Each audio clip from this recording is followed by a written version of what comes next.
Okay, I'm getting ready to get started on this dirt moving down here.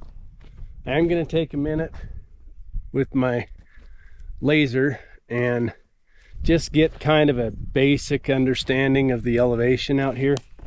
You can see like where we've had the building and we'd scraped the pen and the change in elevation over there versus up here, and where the pasture entry elevation changes. And then I've got this little edge right here that I need to finish a ditch in there once I finish cutting back. I think all through there that's cut back as far as it'll be. Right here I need to carefully bring that back a little farther and then get my shaping and stuff done, but I need to maintain that ditch, like I said, that goes all the way down and out over there. I need to make sure that the elevations are what I want. So if this needs to go up or down or whatever to make the approach from the road better, then now's the time to adjust that. Then I've got a few trees over here in this corner that I need to pull out. I need to try, if I can, to get back to here with the building. So, and I'm gonna have to bring it uphill a little bit so we're back into some good native, but I think we'll take that V-shaped tree, this one that's half buried and that one that's half buried, and then a couple of little low-lying scrubbers down here that are just in the mix, and I think we'll pull all that out of there. Maybe I'll get those trees out first before I start really digging after I get my elevations measured. So let's just do that. Well, that's about right. We're 9 to 10 inches side slope across the front here. We start to drop from right in here in this frontage where we're kind of in front of where the old pen and building was. We drop down about 10 more inches across the whole length of where the pen was. I'll worry about slopes and grades in a little while. I got a lot of dirt to move before I worry about that. That big tall juniper that's right near the fence, that's got to come out. It won't stay healthy where it's at. When I cut the dirt in, they'll be cutting through the roots and it'll be just hanging on. I think I'm just going to start moving some dirt and see what things look like, and we'll do whatever we need after that. Let's just start digging.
Okay, I think that's going to be good enough for now.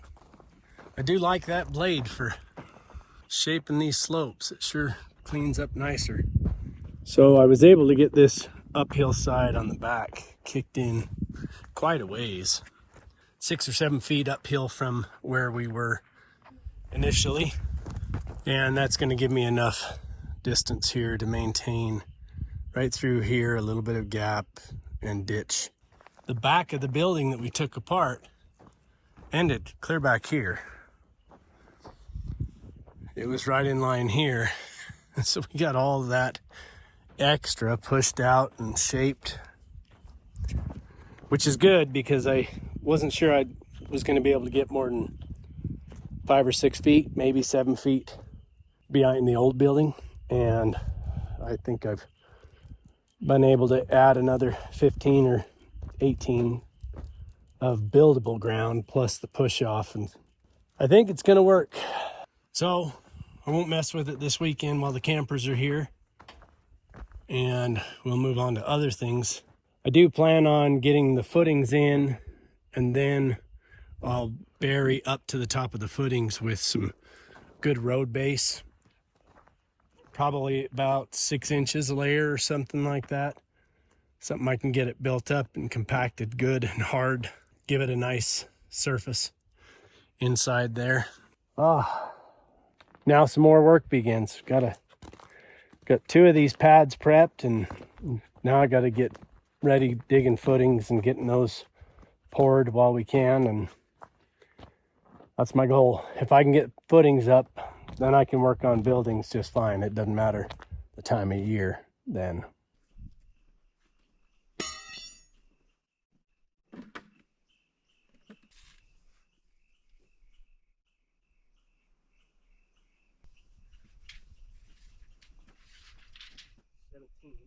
Let's see.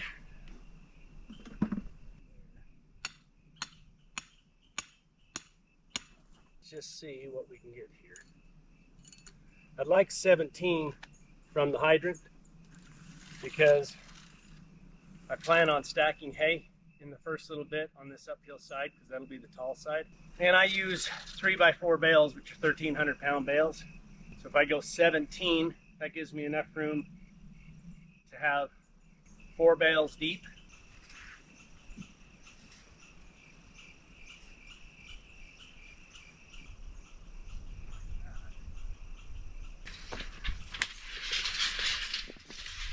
Might actually.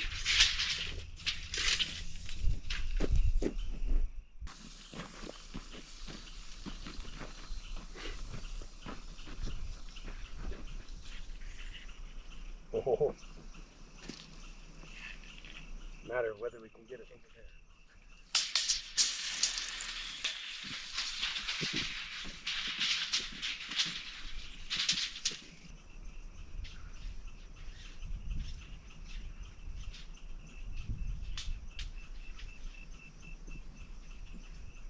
I think it's going to work. I just need to sweep clean these corners a little bit wider right here and over there for a little extra space, and then I think we're good.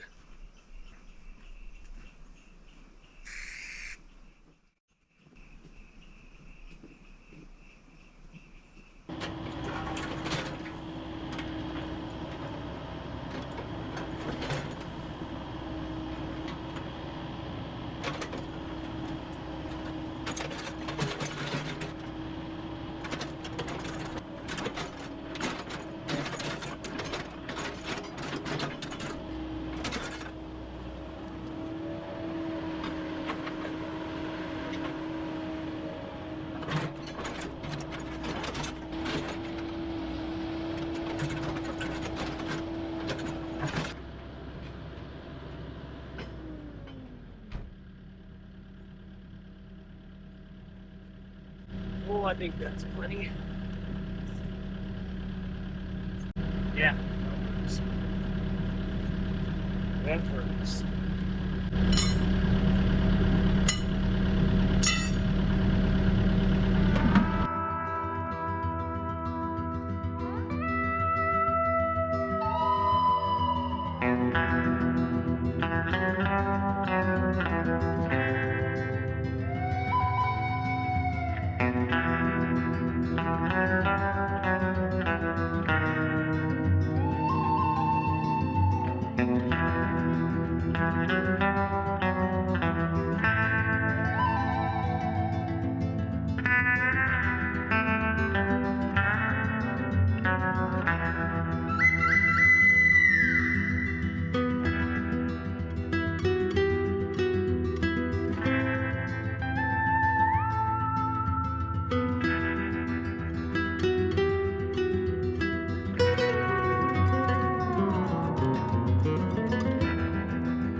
paint, had to go and get more.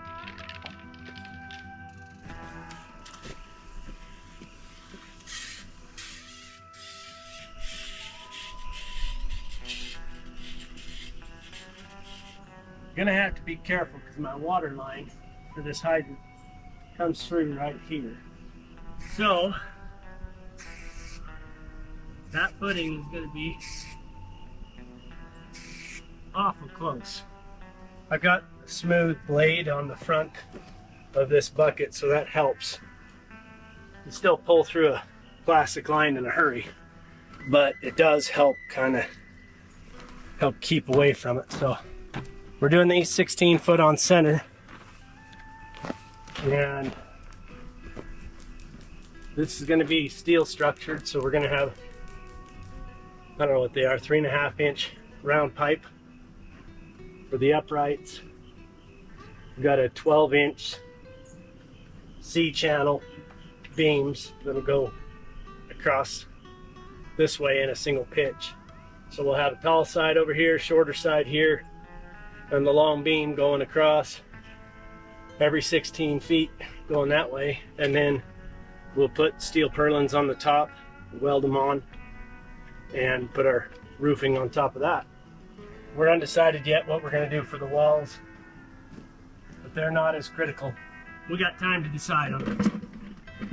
That's got it figured out. So now I'm going to get in here and go like heck and try to get each of these footings dug. I'm going to dig them out with a 24 inch bucket, so they'll be relatively close to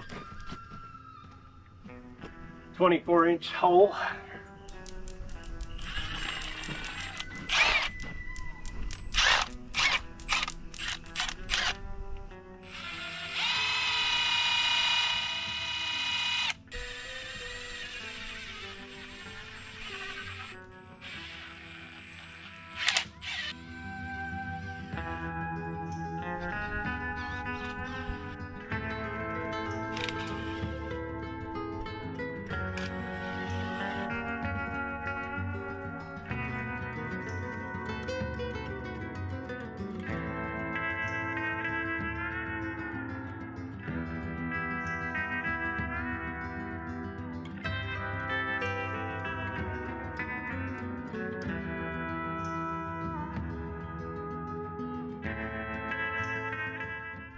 Well, that's got them.